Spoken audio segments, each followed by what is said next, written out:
are going to discuss about types of check. Types of check లో first one order cheque, bearer cheque and types of cheque crossings. దీని గురించి మనం discuss చేద్దాం. ఈ 2 types of cheques బ్యాంకే issue చేస్తుంది. మీకు బేరెడ్ చెక్ కావాలన్నా ఆర్డర్ చెక్ కావాలన్నా మీ రిక్వైర్మెంట్ బట్టి బ్యాంక్ ఇచ్చేస్తుంది. సో మనం బ్యాంక్ నుంచి ఆర్డర్ కానీ బేరెడ్ చెక్ కానీ బ్యాంక్ నుంచి తీసుకుంటాం. బేరెడ్ చెక్ సో చెక్ పైన or bearer pay or bearer ఉన్నప్పుడు అది బేరర్ చెక్ అవుతుంది. So bearer check is that is the payable to who ever physical holds, ఎవరైతే ఫిజికల్ హోల్డ్స్ కలిగి ఉంటారో వాళ్ళకి మాత్రం పే చేయబడుతుంది. తర్వాత ఈ చెక్ దీనికి లీస్ట్ సెక్యూర్ ఉంటుంది. If bearer cheque is lost stolen anyone can present in bank. So easily transfer by mere delivery. You simply hand it over someone else and they can cash it. Second one వచ్చేసి order check.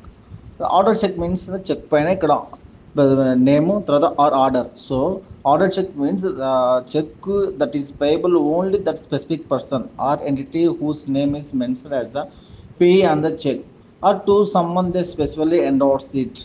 So అతని పేరు మాత్రం ఉన్న వ్యక్తి మాత్రమే with identity చూపించి మాత్రమే అతను విత్డ్రా చేసుకోవాల్సింది వస్తుంది, క్యాష్ కానీ డిపాజిట్ కానీ. So is more secure type of cheque. To cash or deposit order cheque the payee or authorized endorsee typically needs to provide identification to the bank.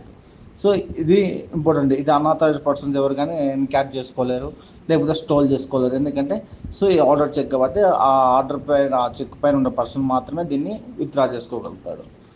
Next వచ్చేసి మనకు crossed cheques. Crossed cheques means అంటే generally we know that crossed means అంటే cheque పైన 2 parallel line చేస్తారు. The crossed cheque means అంటే ఆ crossed check only ఆ ఏదైతే చెక్ పైన నేమ్ ఉంటుందో ఆ పర్సన్ అకౌంట్లో మాత్రమే వేయాలి. అది ఎటువంటి పరిస్థితుల్లో క్యాష్ రూపంలో ఇవ్వకూడదు. When the payee person receiving the cheque present its the bank, the bank will not give them cash. Instead of ఏం చేయొచ్చు, అకౌంట్ త్రూ బ్యాంక్ అకౌంట్లో వేయచ్చు. దీని ద్వారా మనం ఎవరి అకౌంట్లో డబ్బులు ఇస్తున్నామో ఎవరి అకౌంట్ నుంచి డబ్బులు తీస్తున్నారో సో దీని ద్వారా రికార్డ్గా ఉంటుంది. మనకి రికార్డ్ బేస్డ్తో ఈ క్రాస్ చెక్ వర్క్ చేస్తుంది. క్రాస్ చెక్స్ మనకి జనరల్ 2 టైప్స్. ఒకటి జనరల్ క్రాసింగ్, రెండోది స్పెషల్ క్రాసింగ్. ఈ జనరల్ క్రాసింగ్ మీన్స్ అంటే ప్యారలల్ లైన్స్ పైన account type crossing, not negative crossing అని రాసినప్పుడు అది. సో జనరల్లీ క్రాస్ చేసినప్పుడు ఈ క్రాసింగ్ అనేది వేరే చెక్ పైన చేస్తున్నారు, ఆర్డర్ చెక్ పైన కూడా చేయొచ్చు. సో ఆర్డర్ చెక్ అయినా కానీ వేరే చెక్ అయినా క్రాసింగ్ చేసినప్పుడు క్రాస్ లైన్ల మధ్య ఏమైనా రాసినప్పుడు అకౌంట్ పే కానీ ఇట్లా నాట్ నెగటివ్ క్రాసింగ్ కానీ అప్పుడు మాత్రమే సో అతను స్పెసిఫిక్ పర్సన్. ఒకవేళ అటువంటి నేమ్స్ కూడా ఏం లేకపోతే అతని ఏ అకౌంట్లో అయినా డిపాజిట్ చేయొచ్చు, దాన్ని ఏ అకౌంట్లో అయినా దాన్ని. స్పెషల్ క్రాసింగ్ మీన్స్ ఏంటంటే సో ఆల్రెడీ ఇక్కడ మనకు చెక్ మధ్యలో 2 లైన్స్ ఉన్నాయి కదా, అది బ్యాంకుల్లో మాత్రమే చేయలేరు. ఆ బ్యాంకుల మధ్యలో ఓన్లీ బ్యాంక్ అకౌంట్ రాస్తుంటారు.